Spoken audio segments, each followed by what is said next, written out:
Hi. Hello. How's it going?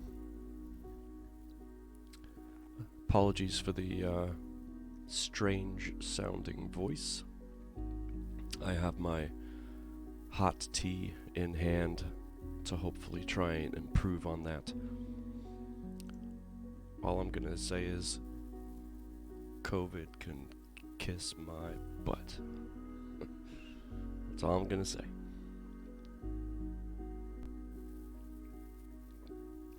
That's hot.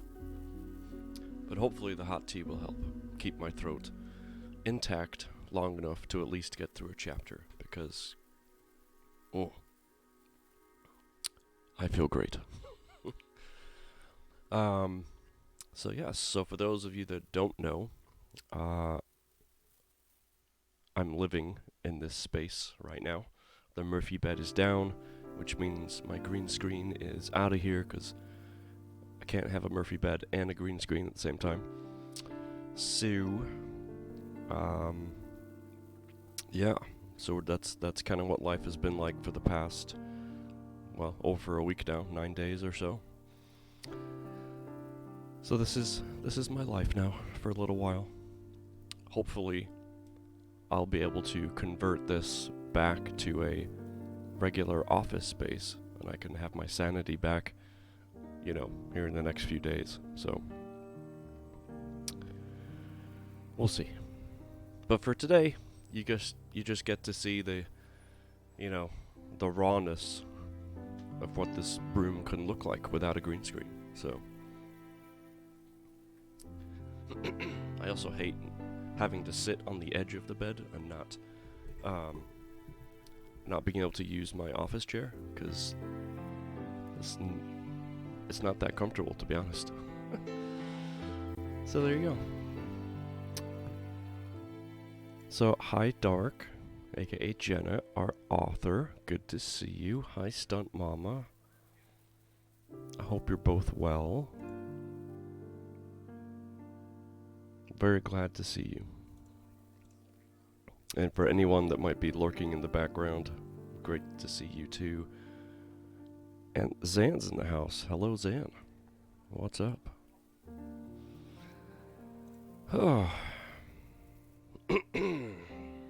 I'm fine.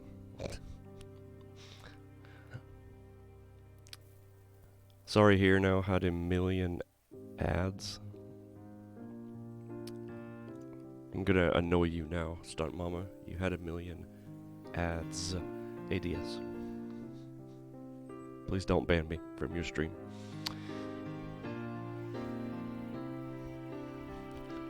Stunt Mama is in her chair right now going, oh my god, Atkinson. You stinker.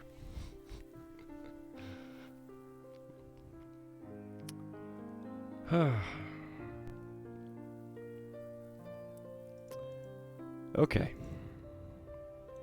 Now that we've got that out of the way, hopefully reading won't make you feel worse. That's why I have the tea. Hopefully I can get through it. If I have to cut it short, then it is what it is, but I don't want to miss the opportunity to read. So, it is what it is. Sorry, been a long day, and yes, you are a stinker. I really am, although I did shower yesterday, so I should probably shower again today. TMI.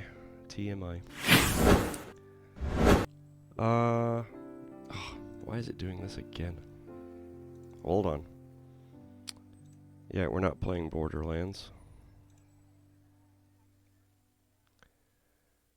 There we go. Jeepers. Pro streamer. Let's start us off with a easier Stream Raiders battle, shall we? Get your units ready. Let's see. Yeah, we definitely want some archers. A little bit of melee. But we will play Borderlands soon. Yeah, I hope so. I like Borderlands. It's a good book. Good book. Jeez. It's a good game. I'm fine. I swear.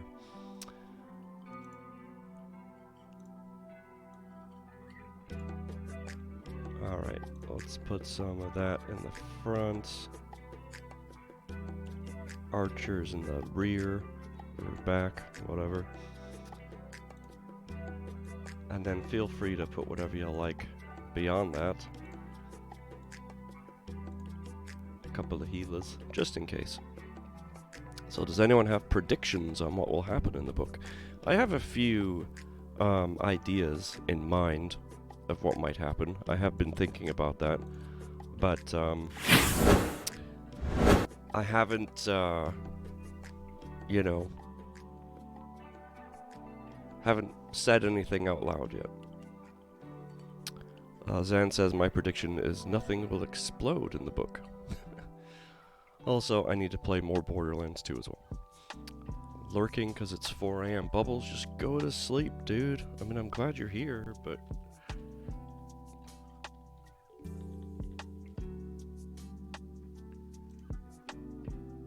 Oh, I did that. There's no S. I'm just gonna say it. Every Australian I've ever met has had, like, the best sense of humor. There you go. Bubble 07, everybody. Yes, lots of explosions. Where's the fun in that? Where's the fun in what, Jenna? Having ideas but not saying them? Or not having explosions?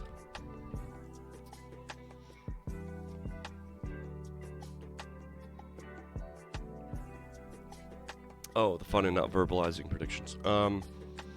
Okay, so I'll spit out a couple.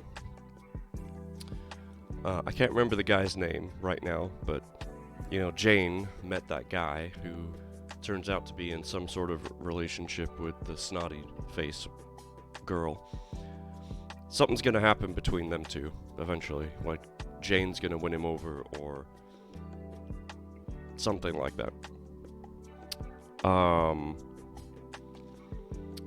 And then, what was the other one I was thinking of? Something came to mind when it comes to Jane and her mother and the whole connection to the school. I just can't think of it right now. And it could have been while I was highly medicated. Thomas, thank you.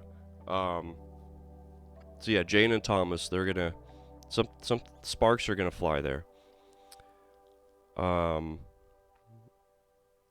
not Withermeyer. I was thinking, like, everyone knows Jane's mother because she's, kind of famous within the Pixie world. And Jane doesn't feel like she doesn't have the confidence to, be the Pixie that her mother was. Or that she's learning her mother was. But I feel like Jane's gonna come into herself, and maybe even outdo her mother in some way. I just haven't quite put my finger on what and how, if that makes sense.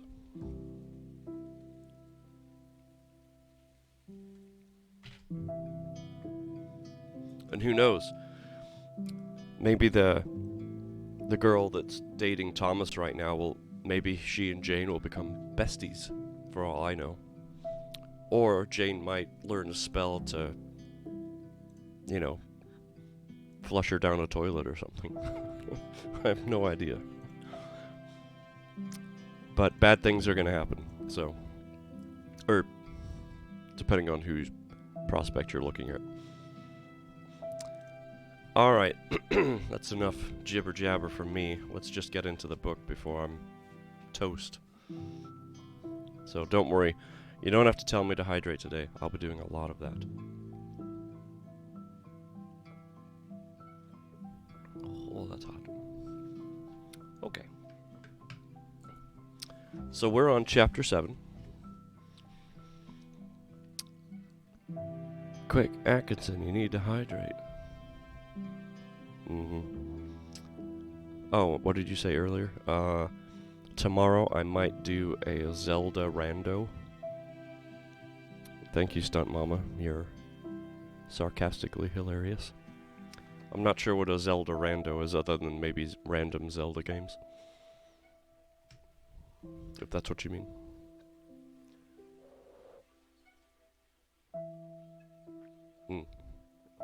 Yeah. Oh, and I'm gonna see if I can find a widget or something I can put on stream as an official countdown. I'm gonna do my birthday stream on the 30th, because it's literally the day before my birthday.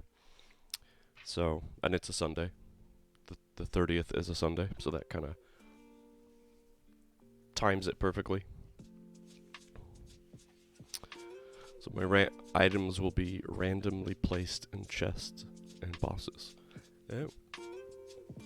Well, that would be interesting. All right. Chapter 7. And while I'm reading, feel free to peruse the link. So chapter 7 is titled Gemstones, Predictions, and the See All Charm.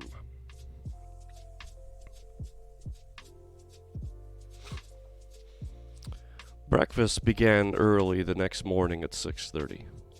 Last night, Josephina had set the funny-looking clock to wake us up at 6 o'clock, so we would have enough time to dress. After our... Oh, and for those of you that missed it, the funny-looking clock is like a globe, and it's got like this cool moving parts with the sun, and you use the shadow on the land to figure out where the shadow is and therefore what time it is. So, just to catch you up.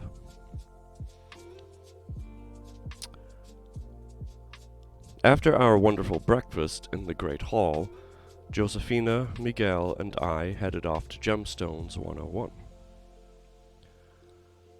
"Good morning, class," Mrs. Rowley said as she got up from her desk. No accents today, by the way. My throat cannot handle that. "Today we are going to start learning about our first astrological gemstone. Please open The Power of Gemstones to page 5. As you can see, we will begin with the garnet. Take out your notebook and jot down this information." The word garnet flashed on the shimmering board. "The gemstone garnet is associated with January." Mrs. Rowley's word appeared. "The garnet is used in the quick complete charm. Can anybody tell me what the charm does?" Josephina raised her hand. "The quick complete charm allows one to complete chores or tasks quickly without getting tired. My mother uses it a lot." Jane's gonna be using that one. That's for sure. "Yes, this charm is very useful, and it saves time and energy. However, we do not encourage the use of this charm at this school or the use of it on children younger than your age group. Pixie families should allow their children to experience the trials of hard work and sacrifice, as it builds stronger characters in the future." "What makes you think so?" "Oh, geez, I don't know. Something to do with Marie, perhaps." "Young pixies will better respect the effects of the quick, complete charm," Mrs. Rowley said. "Now, as a quick note before I forget, by wearing these gemstones, one can enhance their abilities only a little. Who can tell me what happens when you wear a garnet?" Again, Josephina's hand shot up. "A garnet will allow you to move faster, but not as quickly as the charm. The garnet just enhances one's speed a little," she said. "Very good, Miss Martinez," Miss Rowley said. "Tonight, I would like you to read pages 5 through 10 about the garnet and its properties. I'll let you get started now. You may read until the bell." The class started reading, and when the bell rang, the twins and I moved on to predicting the future. When we entered, we noticed a soft mist floating around the room, and at the center of it all was Mrs. Crescent. On top of each desk was a packet of cards. I moved through the misty room and sat in the same place I had yesterday. "Come in and quickly have a seat," Miss Crescent said in an eerie, mystical voice. Today we will start on the art of the tarot. Choose a partner, and then we will get started. Once you have a partner, pull out your copy of Methods of Seeing the Future and open to the tarot section. Josephina and I partnered up while Miguel moved toward someone else. I opened my book and found the chapter on the tarot. You will take turns reading each other's fortunes with the tarot cards. The best way to understand the tarot is to practice it. While reading, try to memorize the meaning of each card and what each means in the past, present, future, and reversed. In a few weeks, I will call you one at a time into my office, where you will be tested on your ability to read the tarots. Do your best to study and memorize them, Miss Crescent said. For the rest of the lesson, Miss Crescent let us read each other's tarot cards. Our homework that night was to practice reading them for ourselves.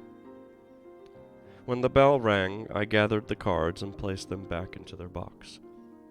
I slammed my book closed, stuffing it into my bag.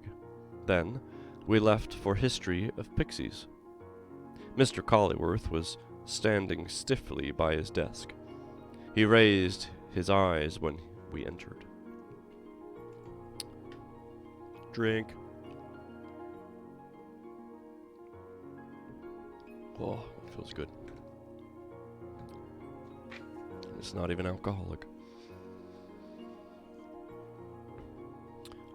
Good morning, Miss Fitzgerald, Miss Martinez, and Mr. Martinez. Please have a seat. Good morning, Miss Barber, he said as he acknowledged Betty Ann. That's it, Betty Ann, she's the snotty one, who slipped in behind us. We have a lot to discuss today. Pull out your notebooks and we will get started.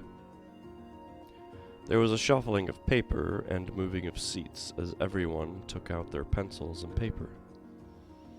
Today we will start our study of American Pixies.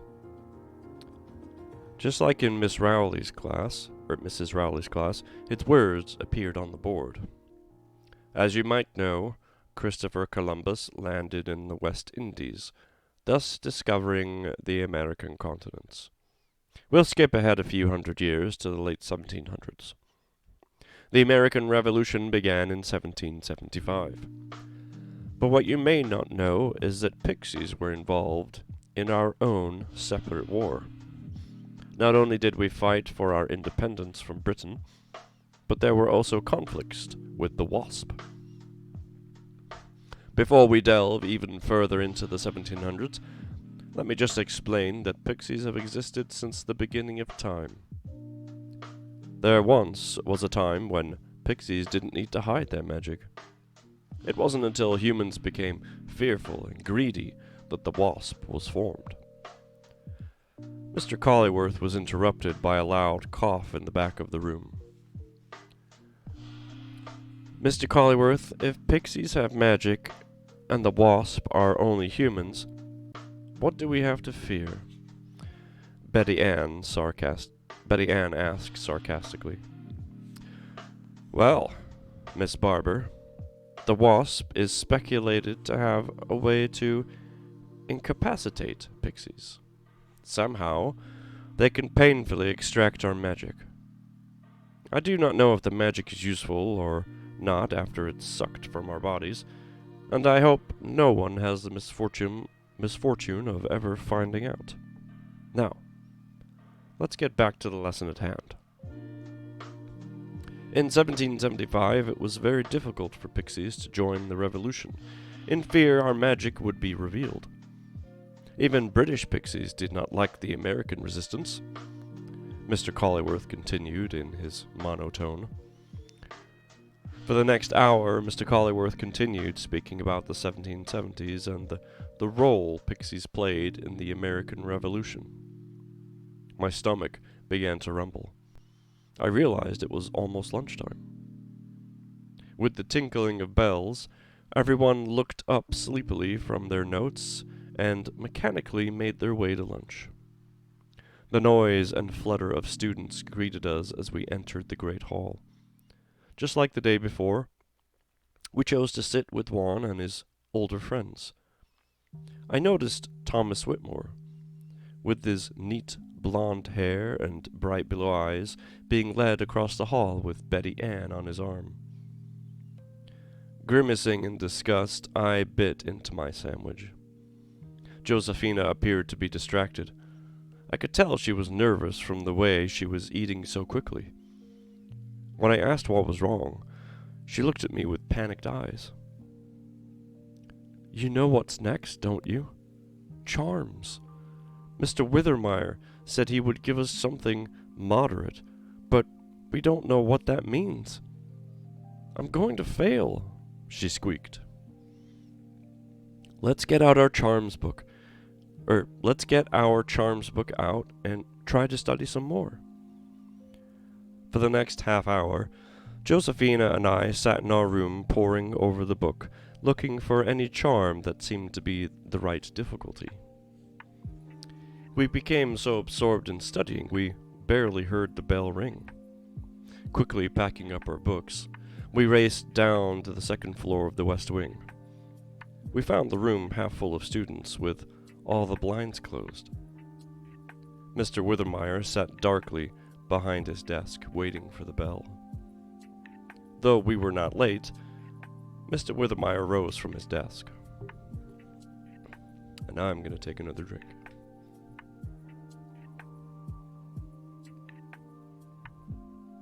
Oh.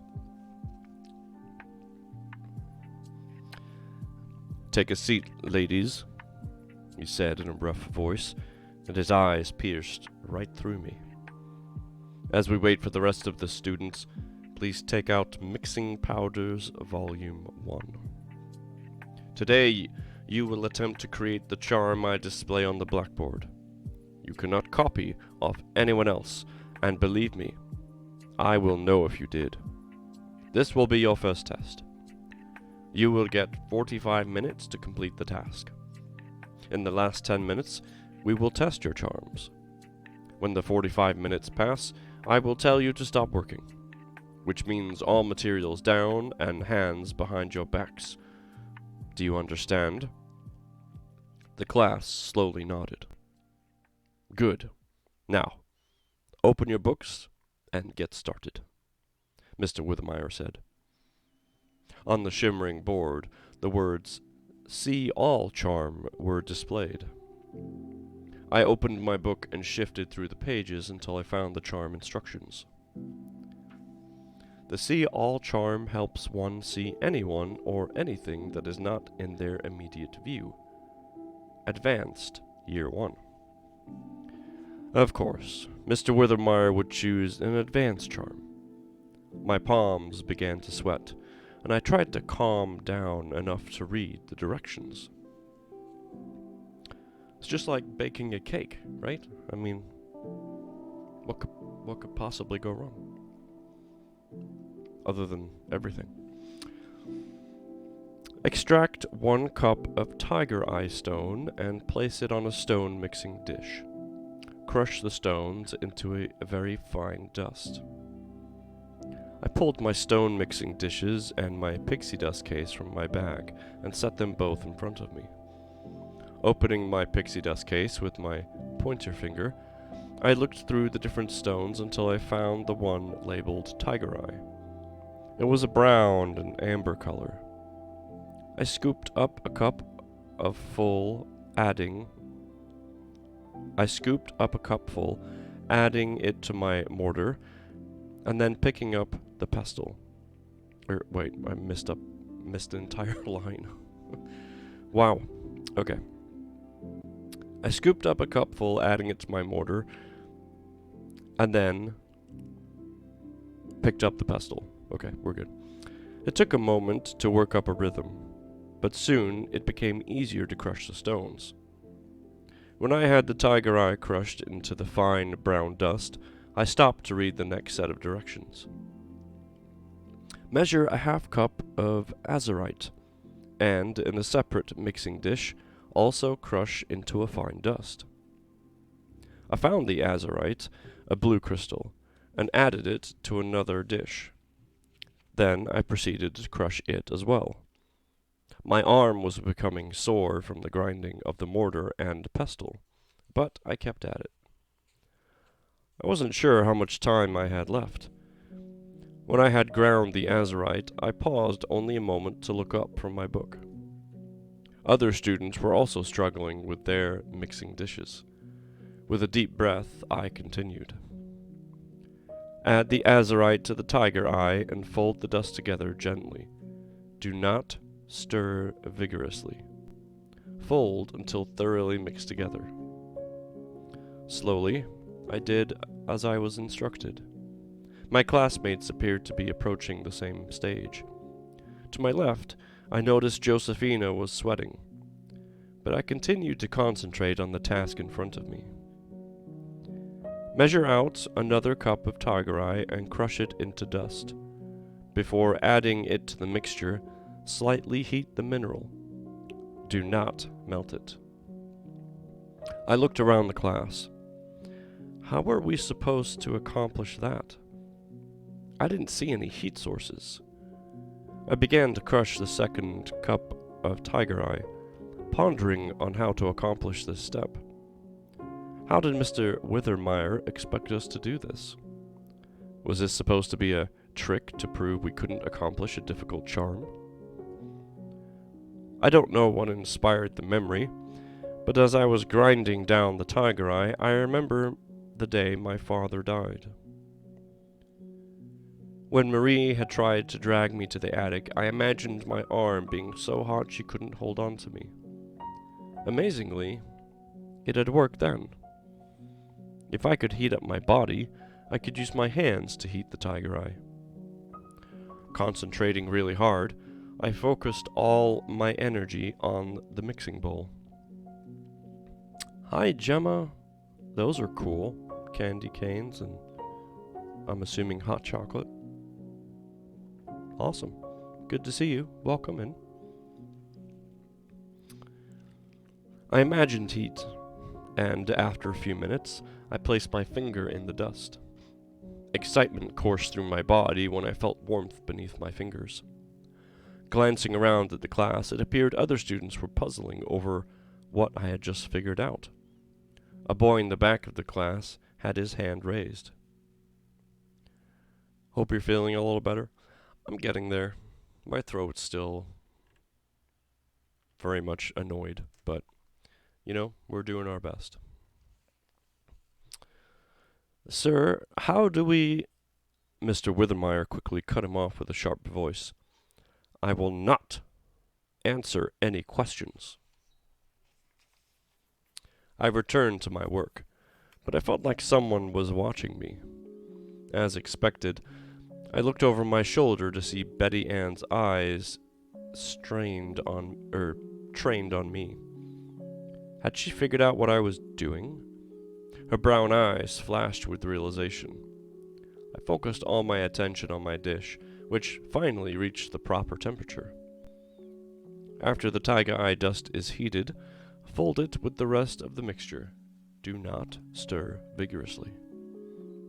I spooned the hot mineral into the dish with the other ingredients and began folding it in. Gently, I scraped particles from the sides, thoroughly combining them. I noticed that some parts had crystallized when I added the heated mineral. I wondered if it was supposed to do that. When thoroughly mixed, let the charm sit for 2 minutes before use. I set the bowl down and calmly reread the steps, making sure I hadn't missed anything. I didn't need to fail the first assignment, seeing that Mr. Withermeyer had already judged me. Would I be instantly expelled if I failed? Time's up. Put down all your materials and place your hands behind your back. If I see anyone continuing to work, you'll automatically fail, Mr. Withermeyer said as his eyes passed over the room. When he seemed satisfied, he continued. Form a line and bring your newly made charms up to my desk for testing. Betty Ann rushed forward with her charm and became third in line. I wondered why she had rushed. As I got in line behind Josephina, Mr. Withermeyer pulled out a bowl of water and set it on his desk for everyone to see. The See All charm will allow you to see what anyone in the world is doing at that moment. All you have to do is think of someone or some place. Take a pinch of your charm and sprinkle it into the water. If your concentration is strong and your charm is accurately configured, you should be able to see whom you're searching for. When it is your turn, think of someone who is not in this room. Then, add your charm. If you have concocted the charm correctly, this should be easy. Let's begin. The first student stepped up to the bowl and added their charm. The water seemed to lighten a bit, but no image appeared. Not heated enough, Mr. Withermeyer declared. The next student had the same result as the first. Then, Betty Ann was next. She smiled as she quickly stepped up to the bowl and added her charm. A blurry image of a salt and pepper-haired man appeared. He looked like he was sitting at a desk.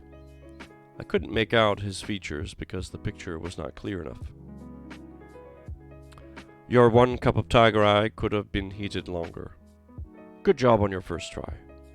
When this charm is created correctly, what you see in the water should be as clear as glass. Next. The line continued to move forward as each student got a different verdict. Some didn't crush the stones enough. Some didn't add enough heat. And some tried adding heat after all the ingredients were mixed. Before I knew it, it was my turn to present my charm. To the best of my knowledge, I had followed each step, but I couldn't help being nervous under the scrutinizing green eyes of Mr. Withermeyer. Miss Fitzgerald, what do you have to show us? As I thought of Marie, I took a pinch of the charm and dropped it over the water. Almost instantly, the clear water turned into an even clearer picture. I could see Marie bustling around the manor house, instructing other servants on what they were supposed to be doing. Although I couldn't hear what she was saying, just by watching her actions, I felt like I was right there in front of her. The image I had conjured had been sharper and clearer than Betty Ann's. Well done.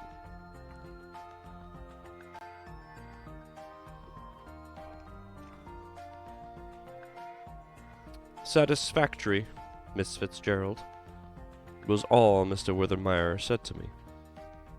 I stared at him, waiting for more, waiting for the compliments he had piled on Betty Ann. They never came. What had I done to deserve his angry glare? Why did I feel his eyes pierce right through me every time he looked at me? Confused and puzzled, I picked up my remaining charm and moved so the next student could step forward. Josephina gave me a questioning look, which confirmed that she was just as puzzled. I was so lost in thought that I almost didn't hear the bell. Josephina had to grab my arm and drag me to Earth catastrophes. 2 units, oh dear. We're gonna lose this battle. Let me just get it over with real quick. Me and Garuki taking on the world. Cool. We're done for. I'm just gonna start it in the background while I read. That was strange. Your charm was immensely better than Betty Ann's, yet she got all the praise. I had no idea how to heat mine. Between Miguel and me, we couldn't figure it out. Just woke up for the plow. Oh, lovely. Between Miguel and me, we couldn't figure it out. Through that entire class, we communicated, and we both couldn't come up with an answer. You're a great pixie, Jane. You completed that assignment with ease while the rest of us floundered. I bet you're more like your mother than you think. I blushed from her compliments. Oh my gosh, we actually won that. Hold on a second. I can't believe we won that. Of course, Garuki killed everyone. Well, good job, Garuki. You earned that one for sure.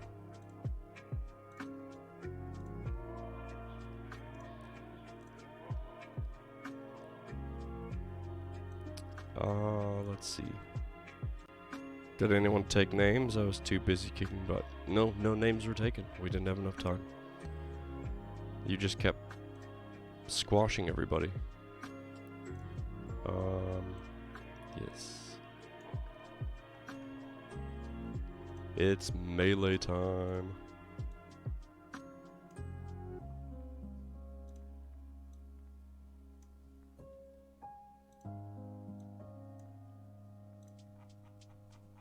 There we go. Alright. Carrying on. I blushed from her compliments and shrugged my shoulders. Beginner's luck, I replied. When we got to the front doors, we were shocked by the heavy downpour outside. Rain pelted the ground as we made a wild dash for the outdoor classroom. Taylor was already under the giant boughs of the huge tree.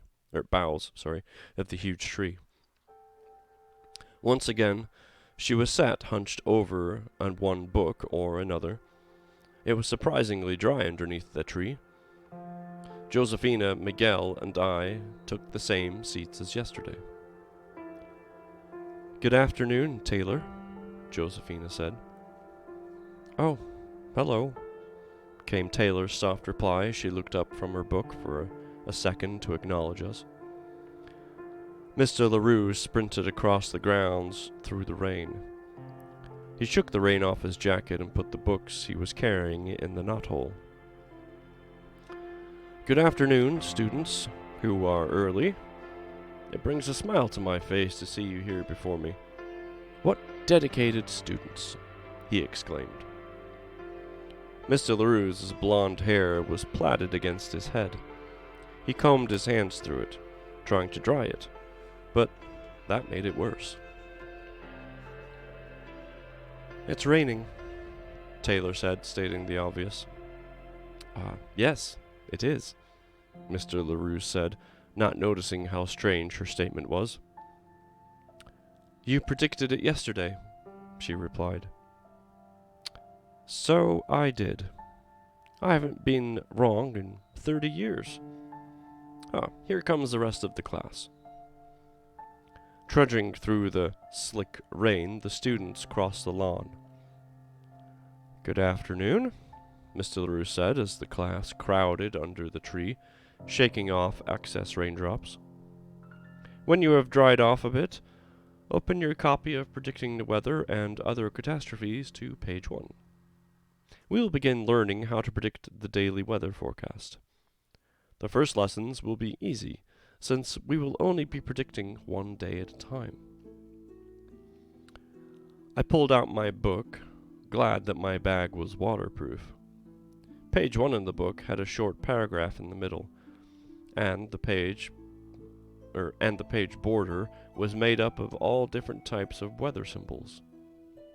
The paragraph summarized that we should be able to predict any type of weather or catastrophe after taking this course for a few years. Mr. LaRue then instructed the class to read the first half of Chapter 1, which explained how to sense moisture in the atmosphere, hence, how to feel when it's going to rain. By the sound of the bell, Mr. LaRue still hadn't explained how to predict the daily forecast, but he did ask us to write a prediction just for fun. Aaron L., no worries. I would really prefer if you would be quiet.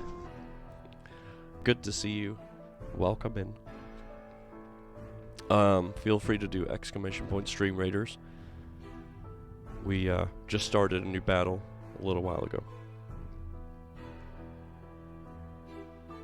You still didn't hear it, Garuki? You need to wear headphones. It's like, it's at 100% volume. I can't make it any louder.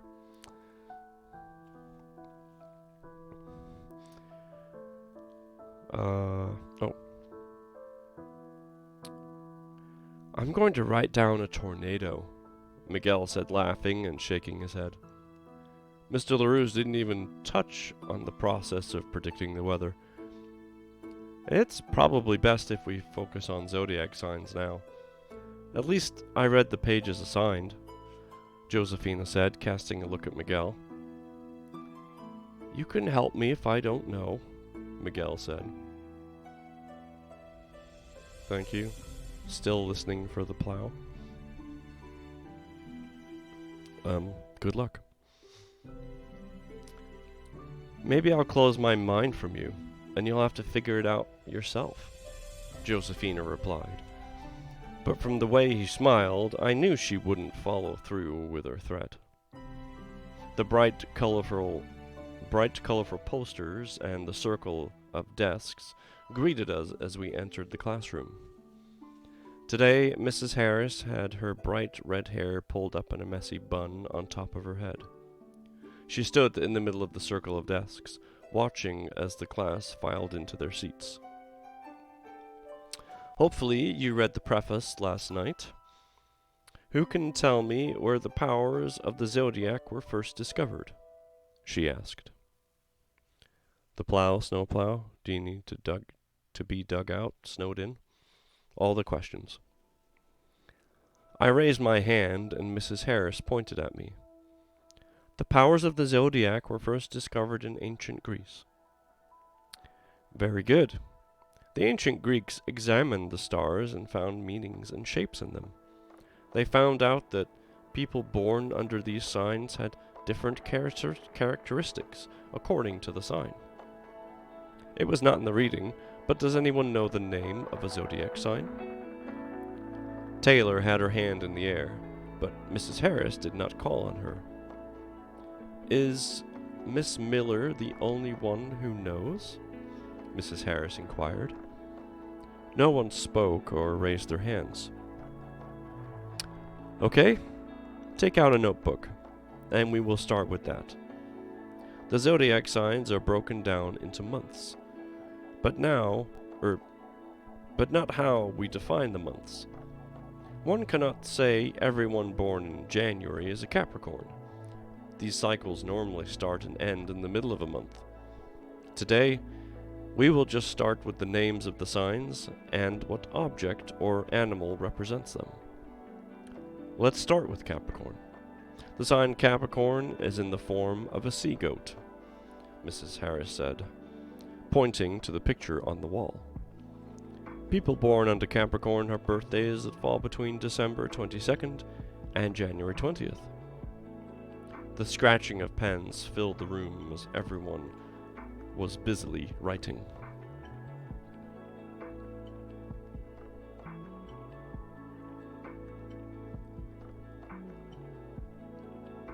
Oh, that hot tea feels good.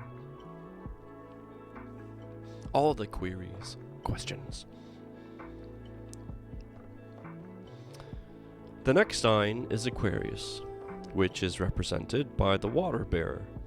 People whose birthdays fall between January 21st and February 19th have the sign Aquarius, which is my sign, by the way. After that, it's Pisces, the two jumping fish, and those dates are from February 20th to March 20th. As Mrs. Harris spoke, she moved along the posters on the wall, pointing to each as she talked about them. It was so much to remember, but I planned to study as hard as I could.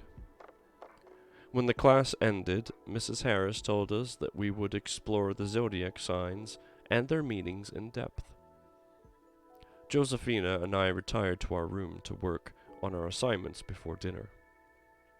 I picked up the zodiac signs book and began paging through it. According to this, my sign is Pisces because my birthday is February 24th, I commented. Miguel and I are born under Gemini, Josephina said. We were born on June 15th. Twins born under the twins, I replied as I resumed my homework. The night progressed quickly, and before I knew it, Josephina and I had finished our supper in the great hall. We made our way sleepily back to our room, our stomachs and minds bursting. I couldn't believe that the second day at Jelf Academy was almost over. For the remainder of the night, Josephina tried to teach me how to read the Pixie Clock. It took some time for me to understand, but I hoped I would be able to read it as well as Josephina. That night, I fell asleep anxious for the next day. But being here felt right. And that concludes Chapter 7. Poor Atkinson. Yeah. I'm an Aries. Goes to take a pic. Take a picture of what? Oh, the snow outside, I guess, yeah. Gariki, dress warmly, looking forward to a really cool pic. More like a really cold pic. Thank you for that, Hydrate. How's everybody else doing?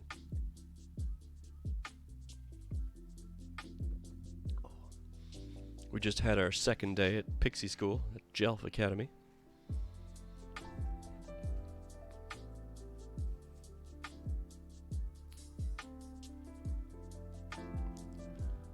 Our main character, Jane, has learned a bunch. And, shockingly, not many interactions with Thomas or Betty Ann. But I'm sure those are coming. We still have a lot more book to go. We're on page 103. Which actually is quite surprising. I didn't figure we'd be that far ahead by now. And let's see. Oh, wow. So, we're actually a third of the way through in this book. Believe it or not. Aronel says, I'm good, lost track of time. You need a Pixie Clock. That would be kind of cool, though. If someone were able to create something mimicking what you've typed out in here, Jenna. That'd be a really cool piece to have in your home, and certainly a conversation starter. It's cold here. Let's see. For me right now, it is 7 degrees. Yep. It's going to be a high of 9, and it was a low of -8. For Gariki, it's 44 degrees. In his apartment, by the way. Not outside. In his apartment. Which is ridiculous.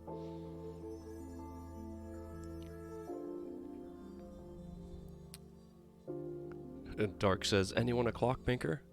You want to make it happen? I think we would all request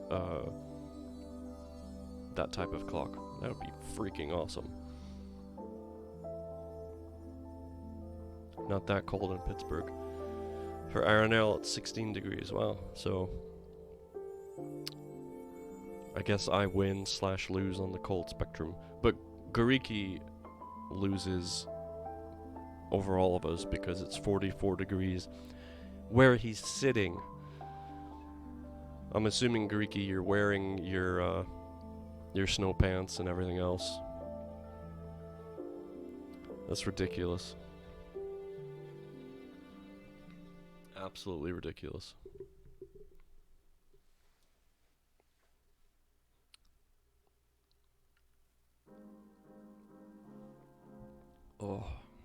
Oh yeah, snow pants, coat, gloves. Thus the typos. Yeah, I can imagine. I feel so bad for you.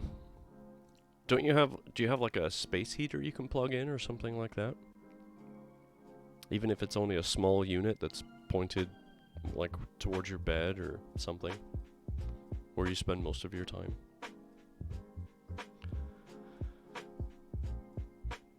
Outside it's -6 Celsius. Lovely. You have a little space heater, yeah? Okay, good. At least you have that. But still, that's ridiculous, man. I feel so bad. Wish I could conjure up some pixie magic and poof. There you go. Alright, let me figure out how long Chapter 8 is and see if I can get through it. Because I have limitations. Oh, you know what? Chapter 8's not that long. We can do Chapter 8. We can do it, folks. I got my own little pixie magic right here in this thermos, whatever this is.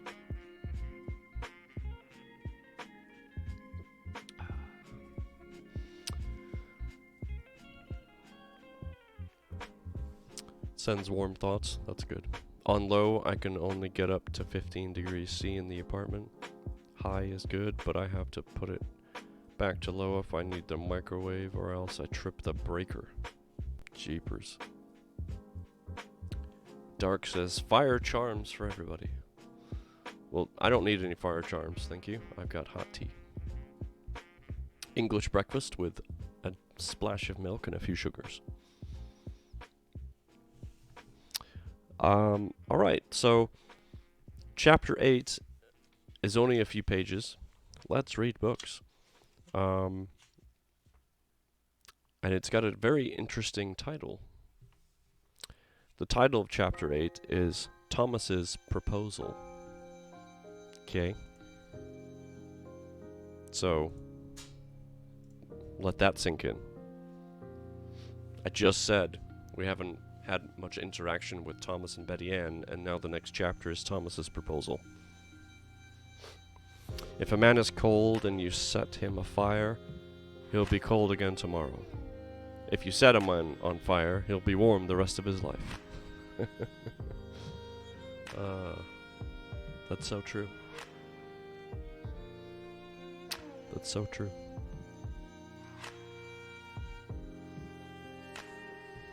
And hilarious at the same time.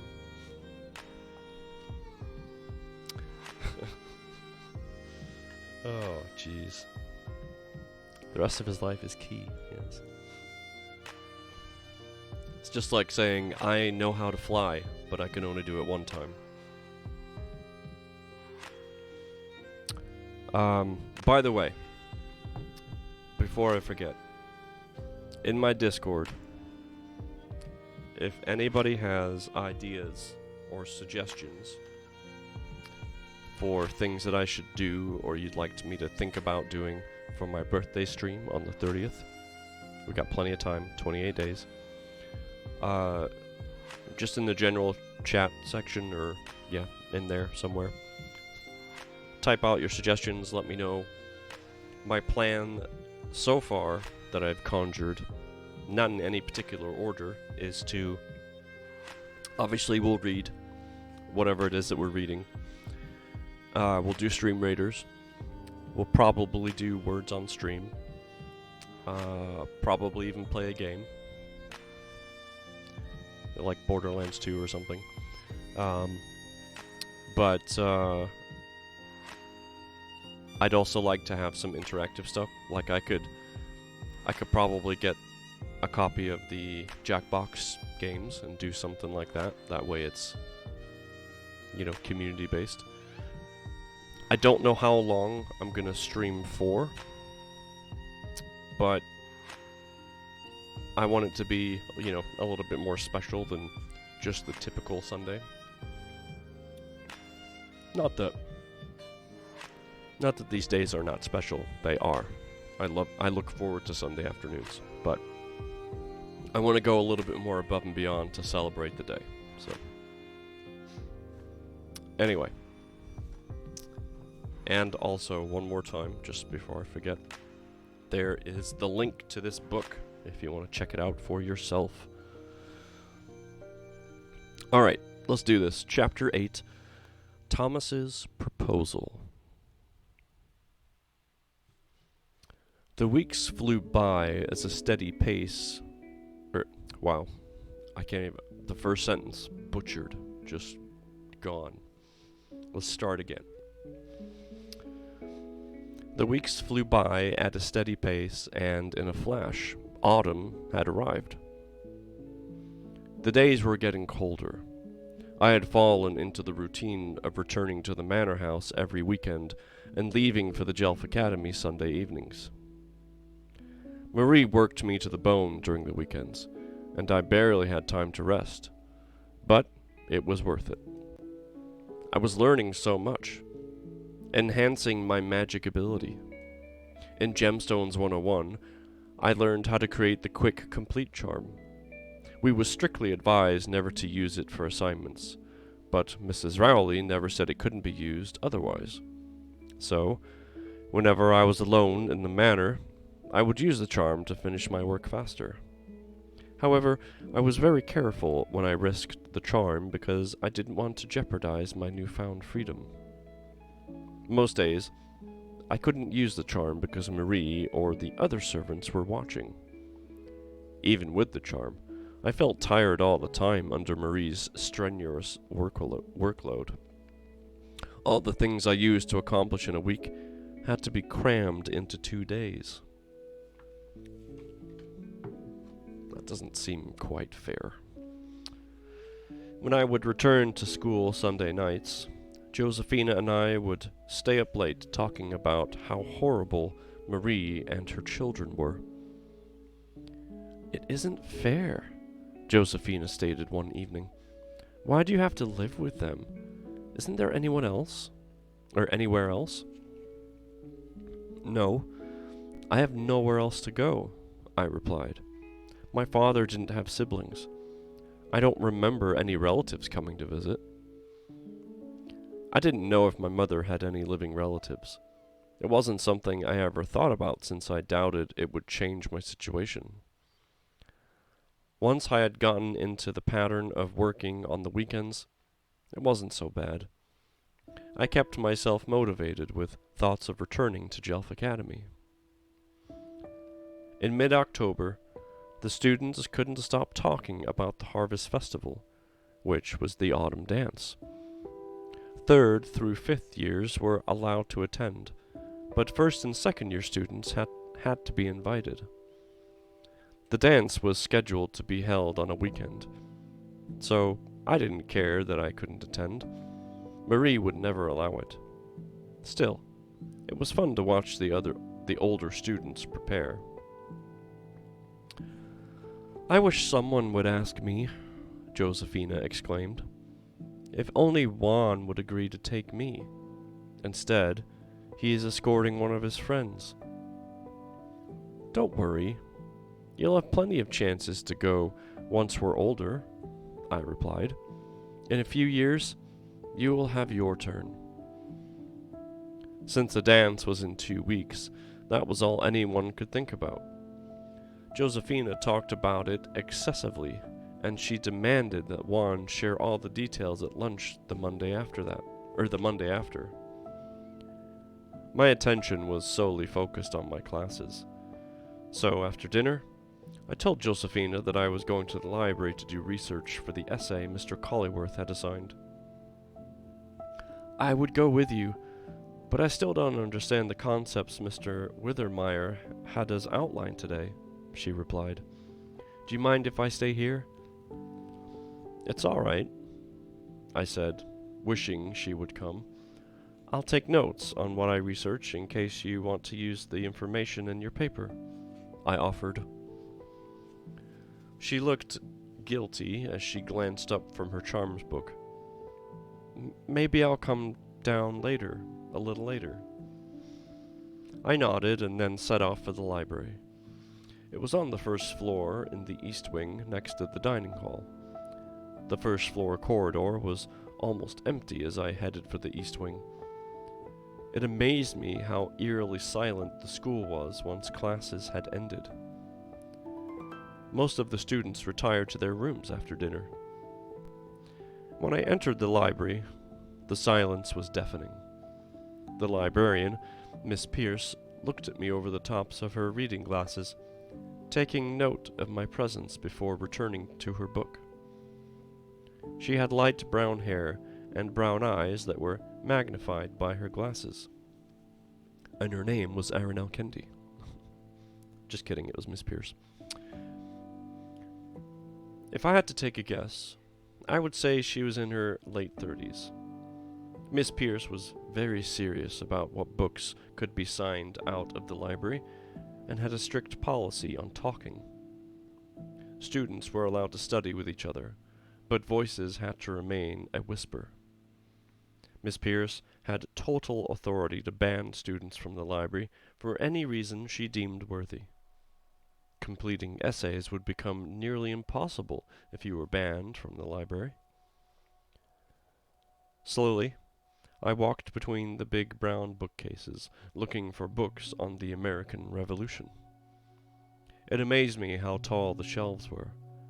They almost touched the high ceiling with a ladder in every aisle. The library was enormous, and it seemed to stretch on forever. It would be lovely to have the time to go through every shelf.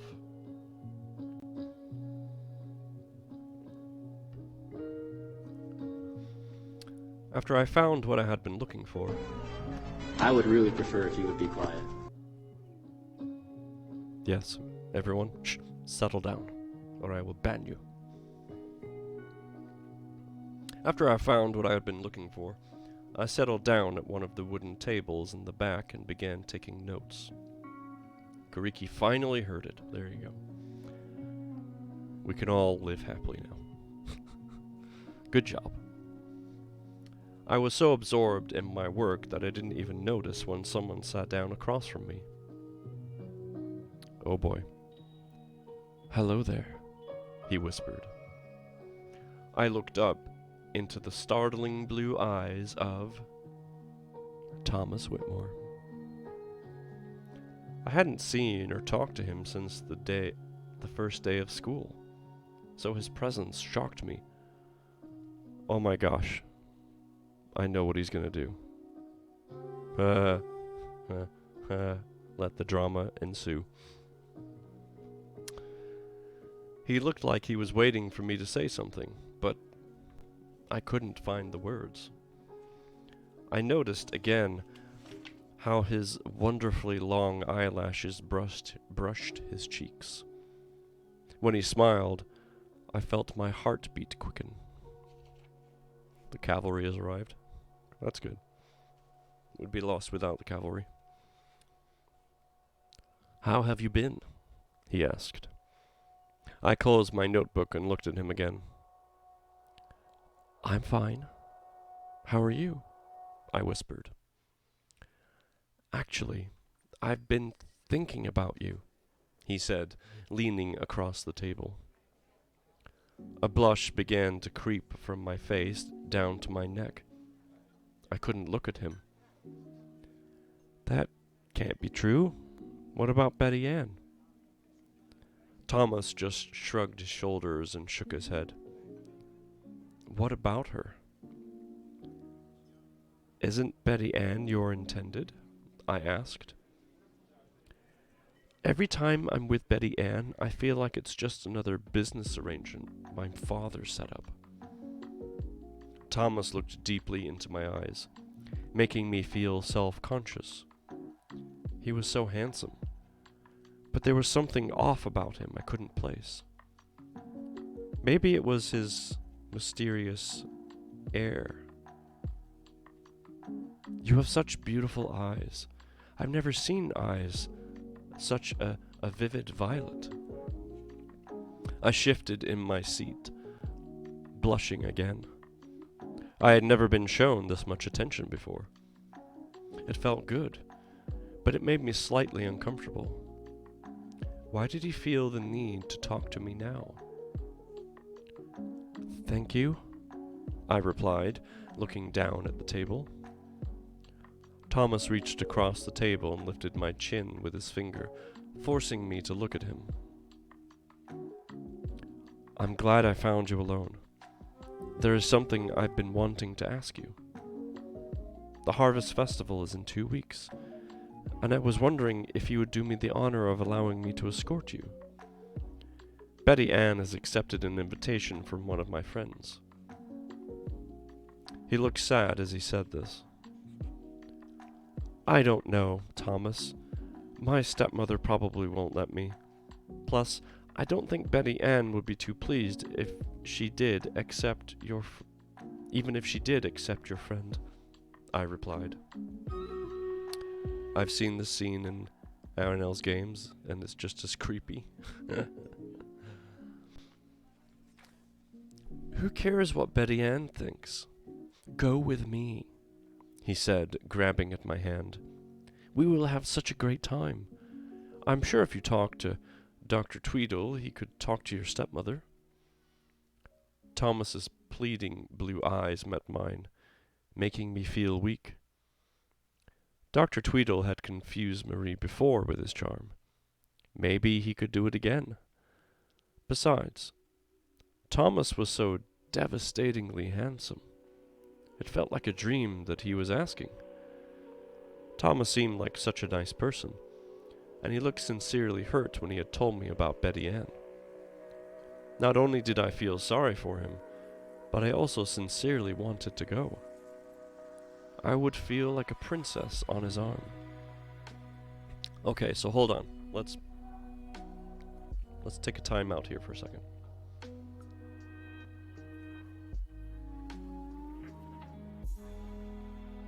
So Dr. Tweedle is going to have to use his magic on her stepmother Marie again. Her new BFF Josephina is probably not going to get to go to the dance, even though that's all she's talked about. So the relationship between Jane and Josephina is going to get strained. Thomas, is using her as a almost like a rebound date, if you will, because Betty Ann is going with somebody else because she's a stuck-up, wonderful person. And then when she does find out that Thomas and Jane are going together, she's going to use all of her powers to make Jane's life more miserable, which means she needs to rely on her friends even more, even though they're strained, which is going to make Miguel feel tied between, do I support my sister or do I support my friend?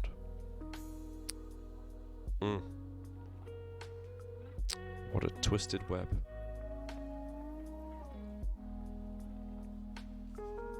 They need a timeout and some lessons on barriers. And remember, this is like 1910 time frame. And I just lost my place. Alright, there we go. Yep. I would feel like a princess on his arm. Here we go.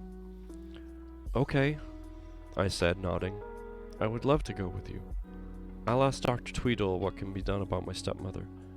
However, I can't guarantee he'll be able to change her mind, I said, being honest. He smiled at me and got up from the table. Let me know if you get the approval to go. Maybe we can meet again in here sometime next week. He winked as he began backing up. I noticed Miss Pierce walking towards us out of the corner of my eye. This is a library. I suggest you two keep quiet or get out, she harshly whispered to us.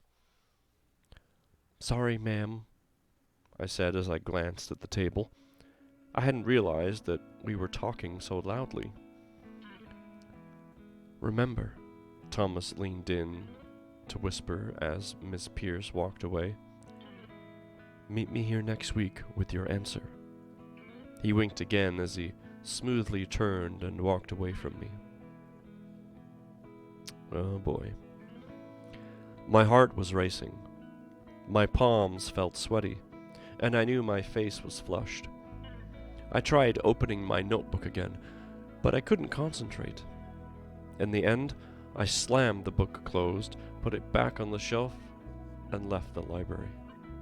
You can't slam your books in the library, okay? That's like glutton for punishment right there. I wanted to run all the way to my room to tell Josephina everything, but I held in my excitement. Running was frowned upon, and I didn't want to get in trouble.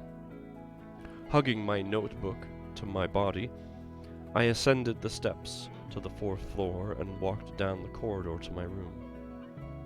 Placing my palm on the panel, I waited patiently for the doors to slide open. When it did, I found Josephina on her bed, still poring over her charms book. I came rushing into the room, full of the pent-up energy I had to contain in the hall. Here we go. Mrs. Doubtfire/Peach will yell at her. Running was frowned upon. Well, yeah, in 1910, we haven't invented sports bras yet. You are a lady. You are not to run. You must walk. You'll never guess what just happened to me, I said, flying onto my bed. What? She said, as she sat up and closed her book. You're back early.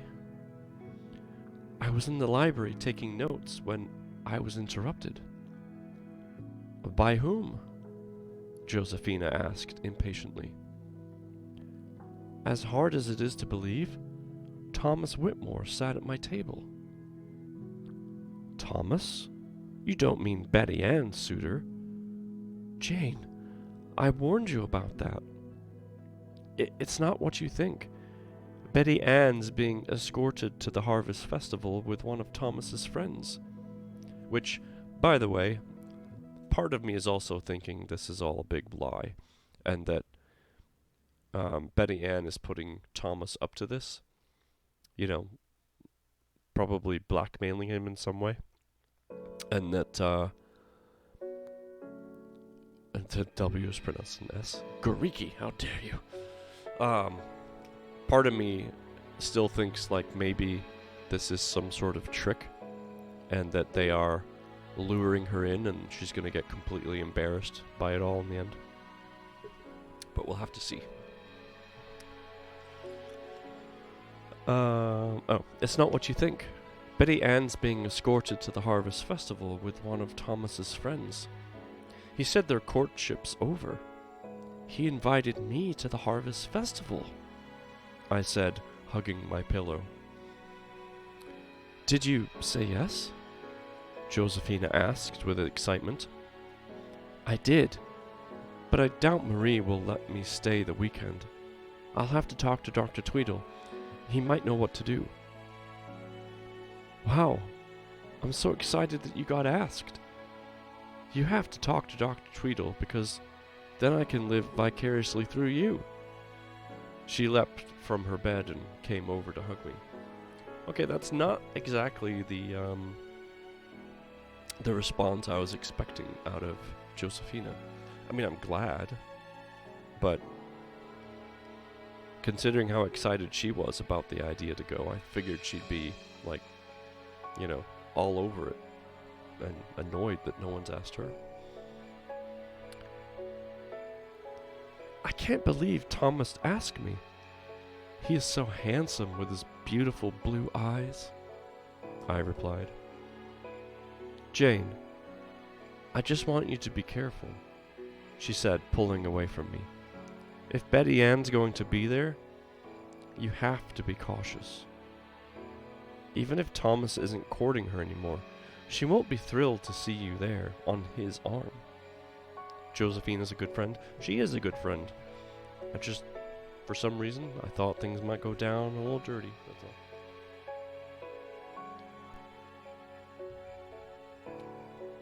But after all, this is 1910. Maybe that kind of foul play wasn't invented until 1920.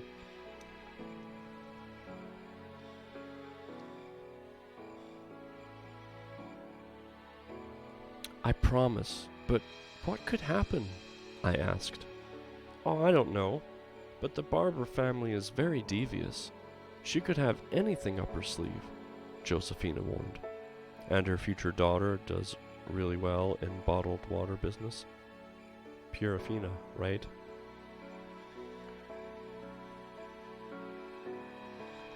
I'll ask Dr. Tweedle first thing in the morning, I said as I nestled under my covers. The Harvest Festival was one of the biggest events at the Jelf Academy. My heart felt like it was going to fly out of my chest when I thought about Thomas. The dance could be the most special night of my life. But first, I had to make sure I could be there. No, women are bees in any decade. Look at Betty Ann. That's true. Yeah, that's true. Just benefit of the doubt, that's all. I found myself outside of Dr. Tweedle's office the next morning.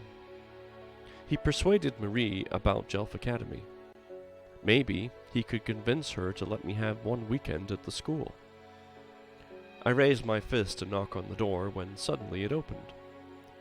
Dr. Tweedle stood in the doorway with a familiar glint in his eye. "Come in, Miss Fitzgerald," he said as he backed away from the door, revealing the inside of his office. I entered the room, confused by the fact he knew I was there.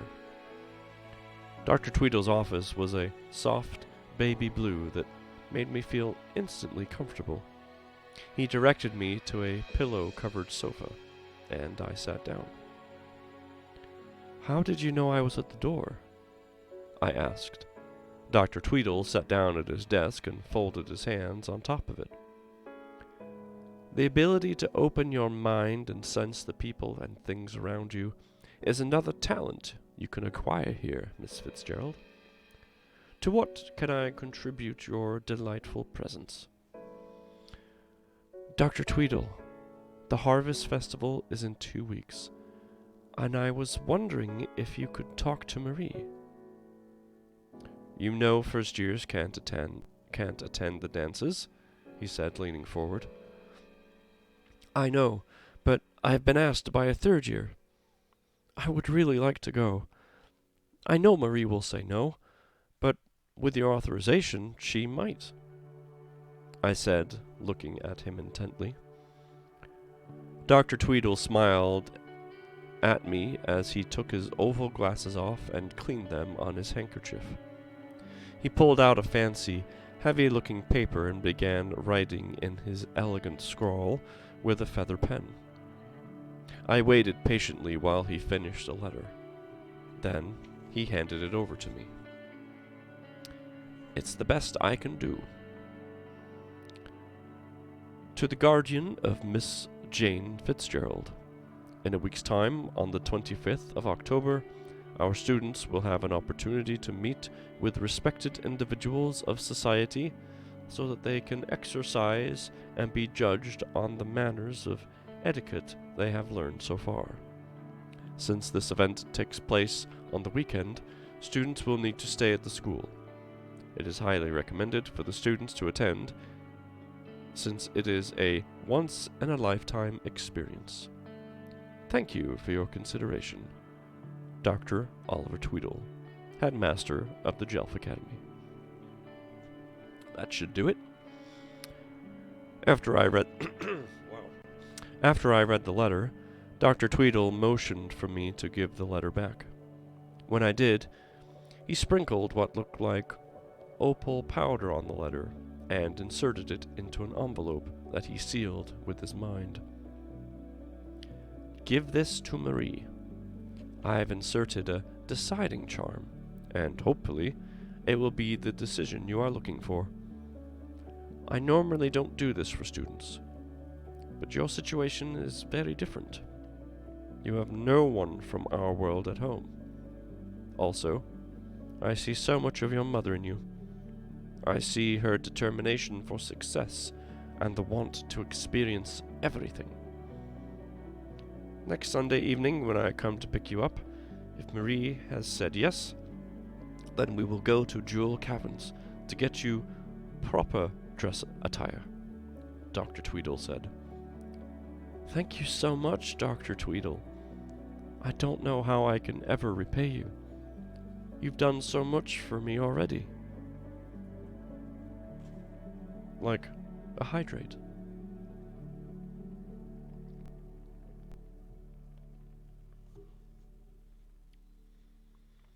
I said as I stood up from the sofa. He extended his hand with the letter. I took it, storing it safely in my bag. Don't worry about repaying me, dear. I'm not 100% certain that the letter will work, but it's the least I can do. Now, hurry off to your first class. I wouldn't want you to be late. I thanked him again and hurried off to Gemstones 101. And that concludes Chapter 8, ladies and gentlemen. Ba-ba-da-ba-ba-ba-ba.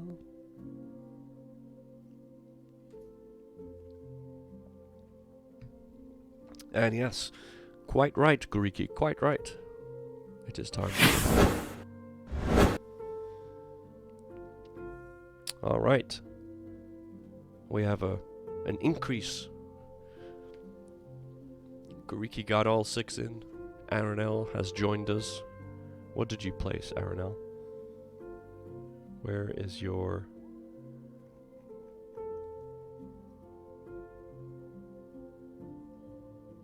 Seriously, where is it? Let's see. Oh, there you go. A Santa Musketeer? Don't die. I did? Nice. I thought I only had 5. Nope, looks like you got all 6. Alright, folks.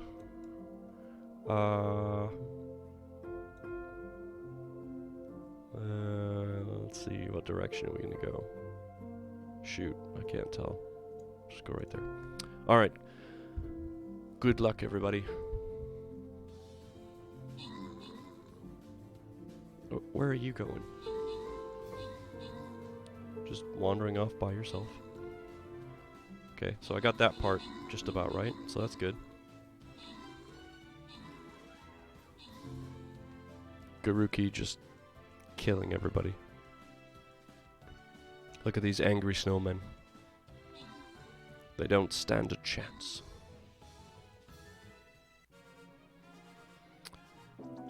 Good job. Alright, Guriki, do you want the gold or do you want the paladin scroll? It's Santa Claus. You want the gold. Got it.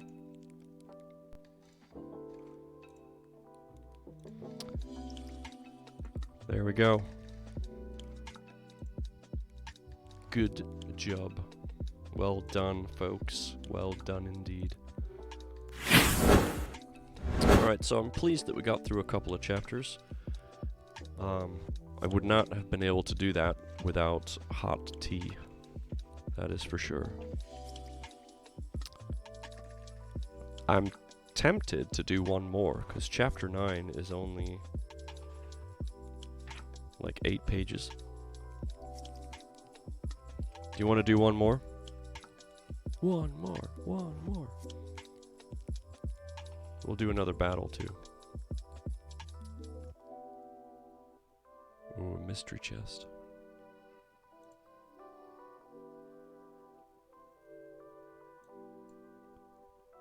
I feel like if I were to concert and we come back out on stage and we're like, we will play one more. Garuki's already at it. Alright, I guess we'll go up here. He's like, you will place your units up here because I said so. What did you place? What is this? Paladin. Nice. Level 30 in.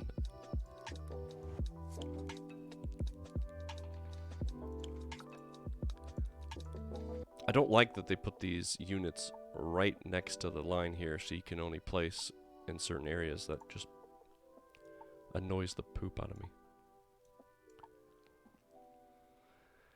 Anyway. You can go anywhere you like. I shall kicketh the asseth. Well, I thought maybe we could hang out together this time. You know. It's just a weird concept. So, just to show you. This is us right here. This is all it. Look how beefy this polar bear is. He's got a huge chest, some sort of sling thing. He looks mean. Looks like a bouncer at a club. So, anyway. Alright, let's do one more chapter. I have enough tea left to get us through that. Ripped bipolar biceps. Or you could just say, ripped polar subs. That was a terrible joke.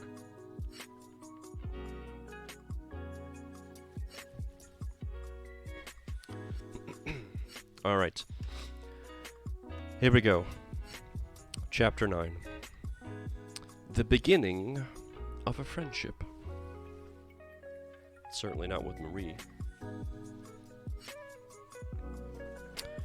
Before I knew it, the week flew by, and I found myself standing weak-kneed in my father's office, with Marie seated behind the desk. She looked severe with her black hair pulled tightly into a bun.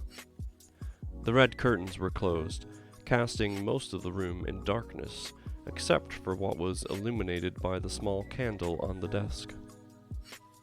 If Marie was intimidating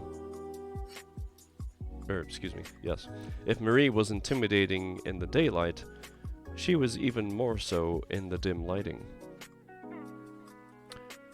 You said you needed to speak with me about something important.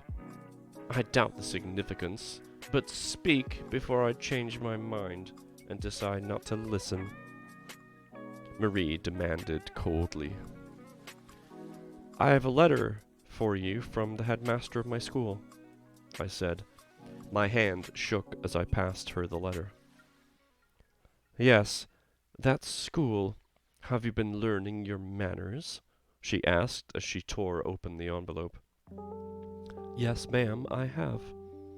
I curtsied, hoping that effect was enough. So, you received an invitation to attend a party that will allow you to exercise your newly learned manners. I wonder what kind of respectable people you will be meeting. I guess it couldn't hurt for you to attend. The way you acted when all of Emily's suitors arrived at the house was unacceptable. You were constantly staring and looking through cracks in the doors as if you had never seen a man before. It was such disgusting behavior. I'm sure those men were bothered by your actions. Do you realize if I let you attend, you'll be missing a weekend of work? I have been more than kind in this situation, Jane. I will let you attend this event since you have been socially handicapped all of your life. It is only out of pity for you that I will allow it, Marie said. Though her insult stung me deeply, she gave me permission. Thank you, ma'am. Thank you, I said, bowing to her. Don't grovel at my feet. We already have enough work to get done. Robert needs help in the stables. Marie smiled wickedly. Get a move on. Quickly, I left the dark office and went towards the front door. It was obvious that Marie would assign me one of the dirtiest jobs since I asked to remain at the academy next weekend. For a quick moment, I rested my head against the doorframe. I closed my eyes, and Thomas's face flashed in my mind. We were going to have a wonderful time, and I was sure he would be happy when I gave him the news. Opening the door, I stepped into the I stepped into the bold sunshine, ready to complete the chores set in front of me. As I stumbled over the small hills and bumps to the barn, I thought of Robert. I had not spoken to him since his arrival, and I wasn't planning on breaking the silence now. His reluctance to talk to me or tell me about himself had hurt. We both could have had someone to talk to, but if he hadn't pushed me away... I hoped he enjoyed the silence now, because I wasn't going to break it. When I reached the barn, I swung open the doors with more force than I intended, causing them to bang against the front of the barn. I believe Robert was shocked to see me, for he had stopped working, shovel in hand, and stared at me with his mouth opened. His auburn hair looked bright in the places that the light hit it, and his dark brown eyes gazed at me for a long moment. I shrugged off his stare and moved off to the corner of the barn where the shovels were kept. When it became apparent to him that I was here to help him work, he continued shoveling. Starting in another stall, I began shoveling manure into the aisle. Marie wanted the manure collected into bags to be delivered to the other side of the manor, where it will be used as fertilizer. For the next half hour, I worked in the stall, and when I had cleared it out, I laid new hay and moved on to the next one. Perspiration was soaking my back, and I was sure I was smeared with dirt, or worse. The smell clogged my nostrils, making me want to choke. My arms were becoming sore, and it took every bit of determination to walk into the next stall. I was surprised when Robert came into the stall and spoke. "I heard you had attended a school for etiquette during the week and come back here on the weekends," he said. "Oh, you feel like talking now?" I asked sarcastically.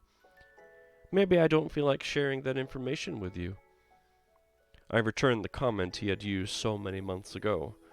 Robert's expression looked like I had struck him across the face. For a slight moment, I felt guilty, but I turned away from him and continued with my work. For another hour, we worked in silence. My back ached, my palms blistered, and my lungs filled with disgusting odors. The Harvest Festival was the only thought that ran through my mind. Suddenly, Robert spoke again. "You know, your reply wasn't very polite or mannerly." "It took you that long to come up with that?" I huffed as I shoveled another load into the aisle. "I'm sorry for how I acted when I first arrived here. I've been meaning to tell you that, but I haven't seen you. I was very withdrawn. Mr. Wicker didn't like it when I talked, and it was prohibited. You can accept my apology or choose not to," Robert said, turning back to his work. I didn't waste my time replying. I needed to save my energy for the physical work. Once we had emptied all the stalls, it was time to bag everything. I'll get the bags. They're on the other side of the barn," Robert commented. I nodded, feeling guiltier for lashing out at him. It was just so strange to hear him talk.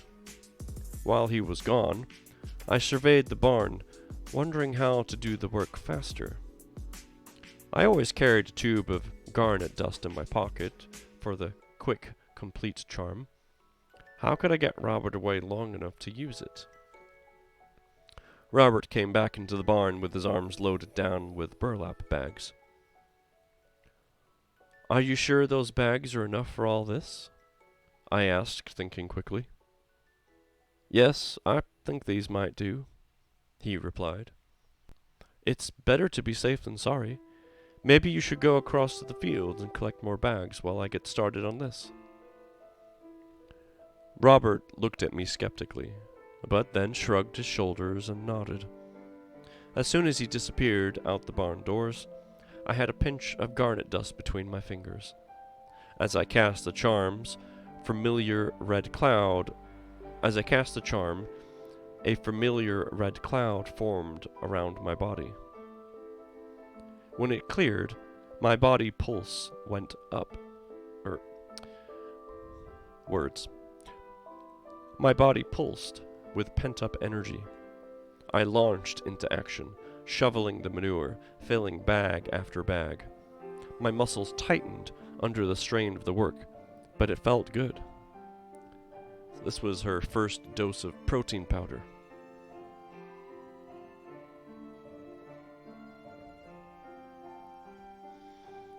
For 20 minutes, I worked at filling the bags. The effects of the charm were beginning to wear off when the barn door creaked open. She's taking her powers for Garnet.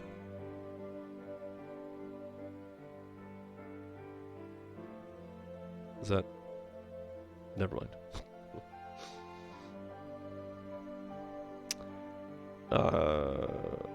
And the barn door creaked open, and Robert entered.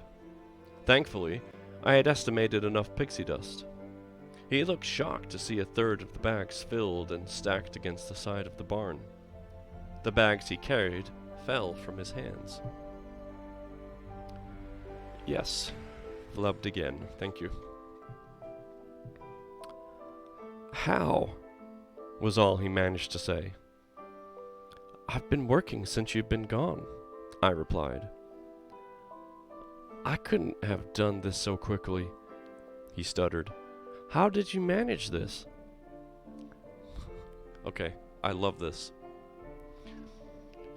I'm a woman, I said.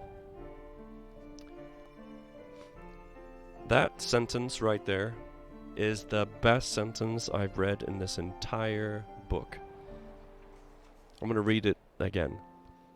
I couldn't have done this so quickly, he stuttered. How did you manage this? I'm a woman, I said. Bravo. That's me clapping with a book. That was fantastic.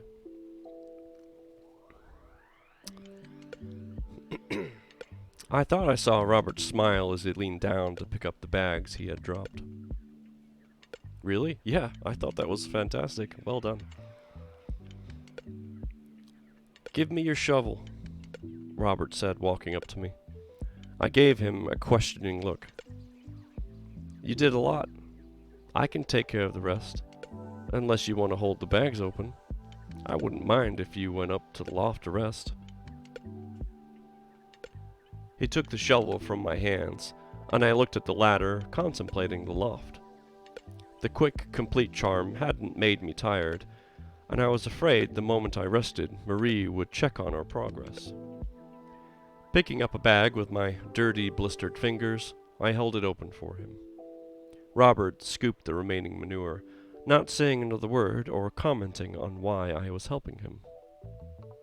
My hands were the sorest they had ever been. Marie had never assigned me outdoor work before. All the scrubbing I ever did in the manor did not add up to the way my body ached now. When the last bag had been loaded and sealed, I collapsed on a bale of hay. Robert hauled the last bag over the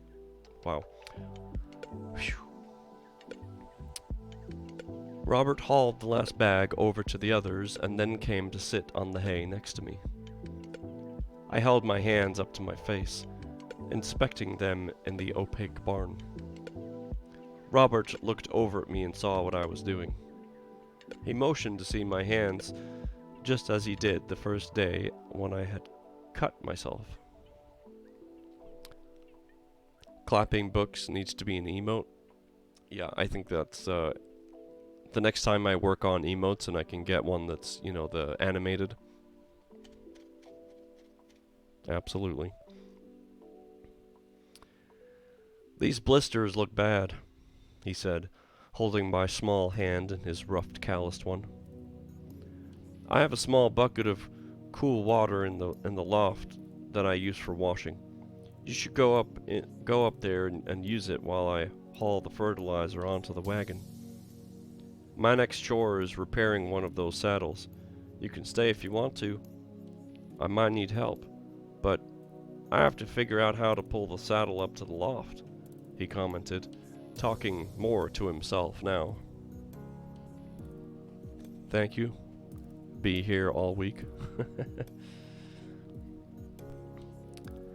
As he went to load the wagon with the fertilizer bags, I climbed up to the loft.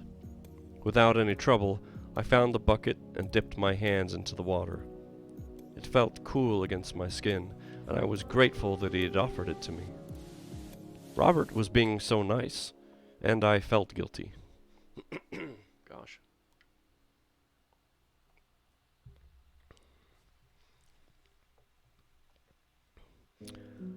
What could I do for him? We were both so tired, and he still had to fix the broken saddle. Perhaps I would be able to levitate it into the loft for him. Oh, now she's getting too dangerous. Climbing down from the loft, I looked through all the stalls for the broken saddle. Once I found it, I used my remaining energy to concentrate on the task at hand. I imagined that the saddle would lift from the dirt and make its way into the loft. Little by little, the saddle rose from the floor of the barn and floated up. I finally let go of my concentration, and the saddle dropped down onto the soft hay of the floor above. I climbed the ladder again and returned my hands to the bucket.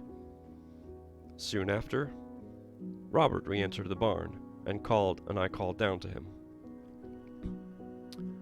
Goes through the Love in a Loft music selections.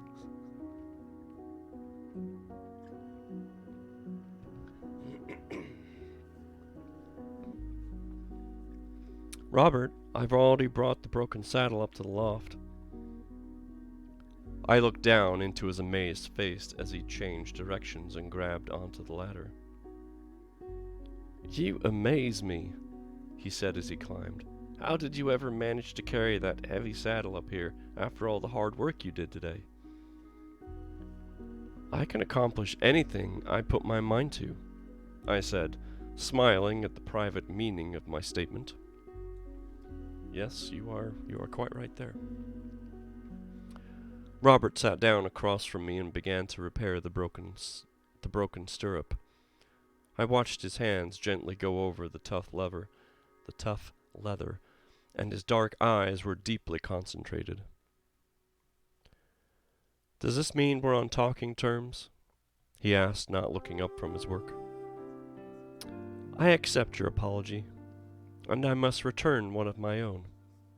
I'm sorry I was so short with you, I replied. Thank you. My magic tea is wearing off. You sound like Forrest Gump, a bit with a Robert. I love you, Jenny.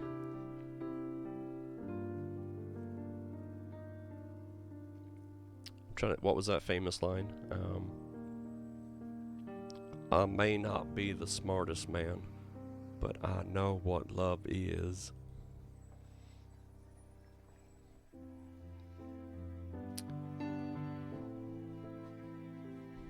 My wife just walked by and gave me a smirkish glare. He nodded and uttered, I understand. We sat in a comfortable silence as I continued to soak my hands, and he worked on the saddle.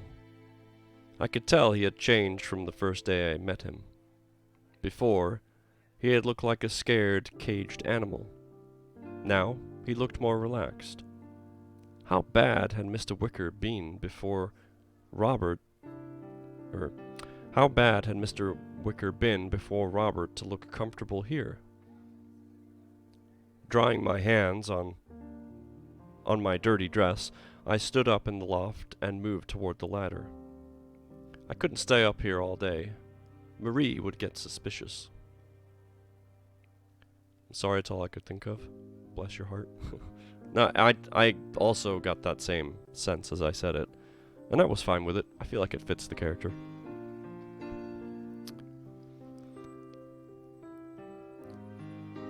Oh, perhaps I shall see you in 2 weeks. Next weekend I have a school function that Marie has allowed me to attend, I said with my foot on the first step of the ladder. Thank you for forgiving me. I'm sorry we got off on the wrong foot, Robert replied. I left the stables, my muscles complaining the entire way to the house.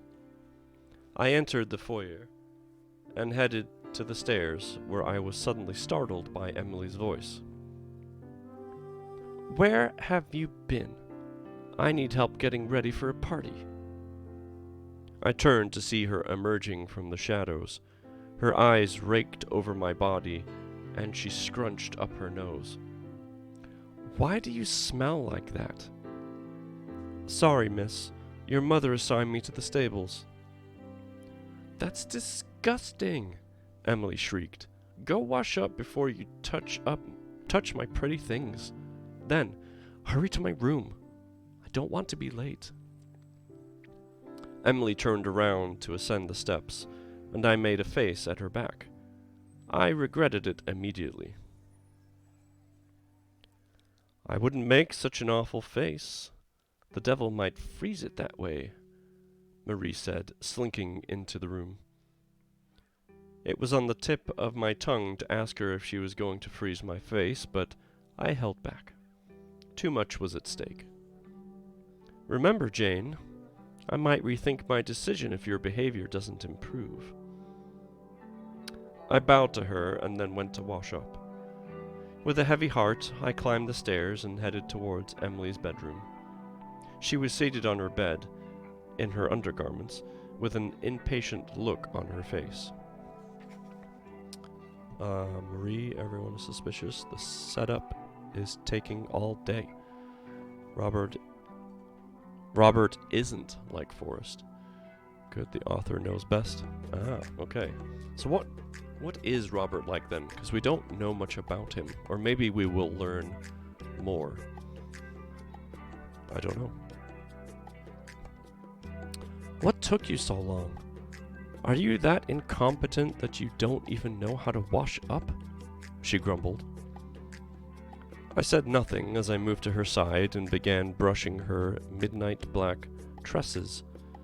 She sighed, looking down at her beautiful long nails. What to wear? She asked herself. It's a very important party, she said to make me jealous. But I kept on brushing, remaining speechless. That seemed to aggravate her. There will be many important, rich young men at this party.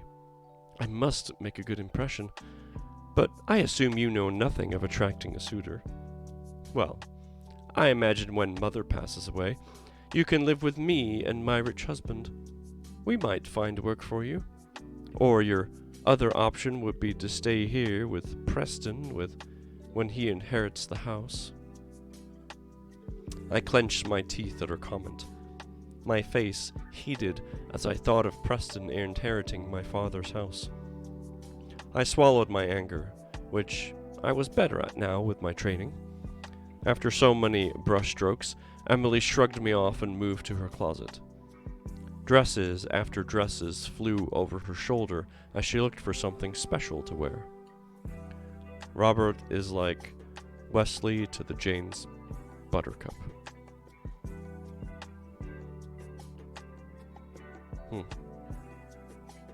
Yeah, I need more. Give me more.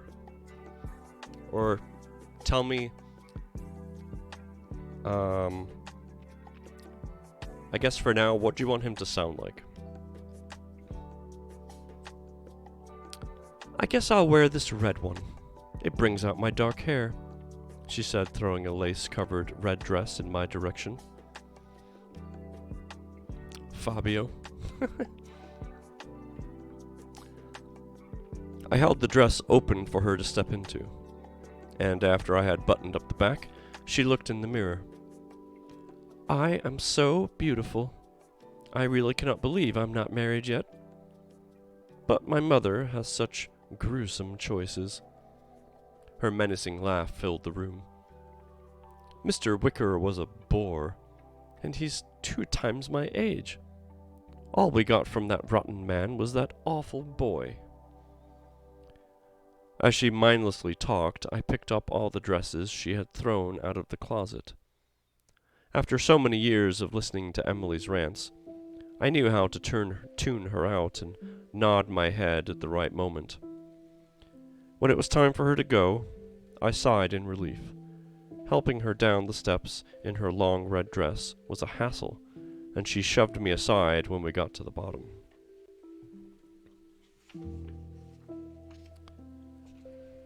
"Hurry up! Open the door!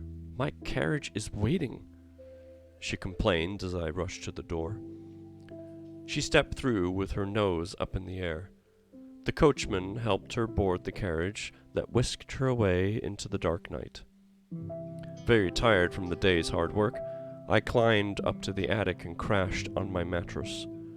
Dreams of frilly dresses, dances, and handsome young men floated under my eyelids. If only Emily knew that I soon would attend a dance of my own.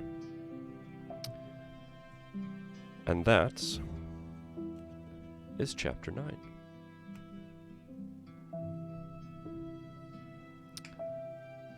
So there you go. Ending on a bit of a pause to whatever life might bring, I guess. Well, I know what chapter 10's title is, but I won't give it away.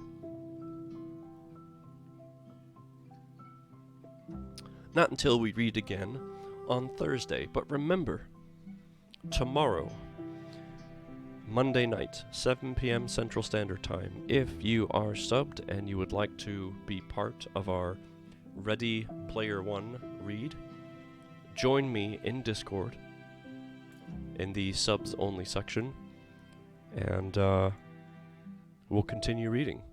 And it is an open mic. You don't have to be on mic, of course, if you don't want to be, but I don't have that turned off or anything. I don't have that blocked. I want it to be more open discussion, so that way if you have comments or you want to interject or anything, you certainly can. So, alright. So, Aaron's on, is he? Yes, he is. Excellent. Let me get the raid ready. We have a minute left on our battle, and I'll run that after we get raided over to him. Okay, so just as a reminder, Discord read tomorrow for subs only. Thursday night, 7 p.m. Central, we'll continue Pixie Dust. USG members are down below, some of which are in our chat today. And my newest endeavor with the Shade Network sunglasses are also down below. If you want to check those out, you certainly can. But otherwise, if I don't see you or hear from you, I hope you have a fantastic week ahead of you.